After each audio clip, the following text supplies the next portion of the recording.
আবার বিএনপি ক্ষমতায় চলে আসবে, সেই কারণে নির্বাচন দিতে হবে। আমরা পরিষ্কারভাবে বলতে চাই, নির্বাচন একটি নিরপেক্ষ সরকারের অধীনে হলে জনগণ তাকে নির্বাচিত করবে, সেটা জনগণের ব্যাপার।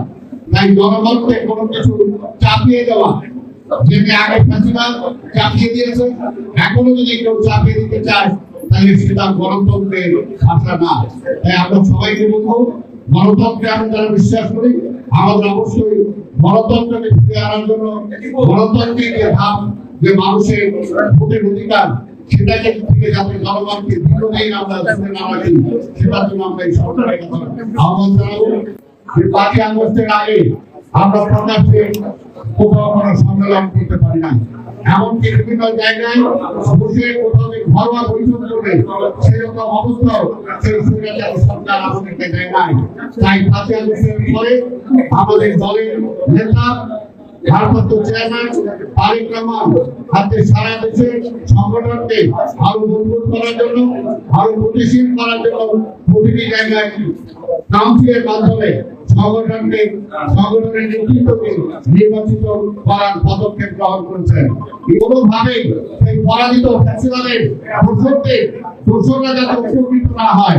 আজকে তারা আমাদের এই দেশে গণতন্ত্র ফিরে আসতে দিতে চায় না, যে আধিপত্যবাদী শক্তি, সেই আধিপত্যবাদী শক্তিটাকে লাভবান না হয় এমন কোন সরকার, এমন কোন শ্রমিকমূলক কোন সরকার আপনাদের মাধ্যমে প্রকাশিত হবে না। এটাও কিন্তু আপনাদের কাছ থেকে ক্ষমতায় বিশ্বাস আমরা জনগণের ক্ষমতায় বিশ্বাস করি। তাই কিন্তু এই সরকারকে আমরা সে সময় সর্বসম্মতিক্রমে রাষ্ট্র পরিচালনার দায়িত্ব দিয়েছি। তাই ভাইরা, অবশ্যই আমরা নির্বাচনের কথা বলবো, অবশ্যই একটি গণতান্ত্রিক সরকারের কথা বলবো। দেশের রাজ্য অবস্থা, আন্তর্জাতিক অবস্থায় বিবেচনায় কিন্তু একটি নির্বাচিত সরকার যত দ্রুত দেশে আনা যায়, সেটা জাতীয় এবং আন্তর্জাতিক কারণেই কিন্তু আমরা সেই বিষয়টা চাই। এখানে বিএনপি ক্ষমতা ভোগ করার কোন বিষয় না। বিএনপি নেত্রী বাংলাদেশের প্রধানমন্ত্রী হওয়ার পরও তিনি প্রধানমন্ত্রিত্ব ছেড়ে দিয়েছেন এই তত্ত্বাবধায়ক সরকারের সংসদে প্রতিষ্ঠা করে পাস করে তারপরে তিনি রিজাইন করে তিনি নির্বাচন দিয়েছেন। কাজে বিএনপি কিছু ক্ষমতার লালসা না, বিএনপি ক্ষমতার জন্য জন্ম হয় নাই, জনগণ বিএনপিকে ক্ষমতা দিয়েছেন। আপনারা জানেন 91 সালের নির্বাচনে, সেই নির্বাচনে কিন্তু আওয়ামী লীগ তাদের নীতি কন্ট্রোল করে, তাদের নতুন মন্ত্রী পরিষদ বানিয়ে তৈরি হয়ে গেছিল। কিন্তু জনগণ ৭২ থেকে ৭৫ আওয়ামী লীগের যে নির্যাতন, নিপীড়ন আমার দেশে রয়েছে, মানুষের চিত্র না খাওয়া বেয়ারিশ লাখ, সেগুলো মনে রেখে কিন্তু 91 সালে সেই সময় আওয়ামী লীগকে মানুষ ভোট জায়গায় বিএনপিকে ভোট দিয়ে বিএনপিকে ক্ষমতায় দিয়েছে।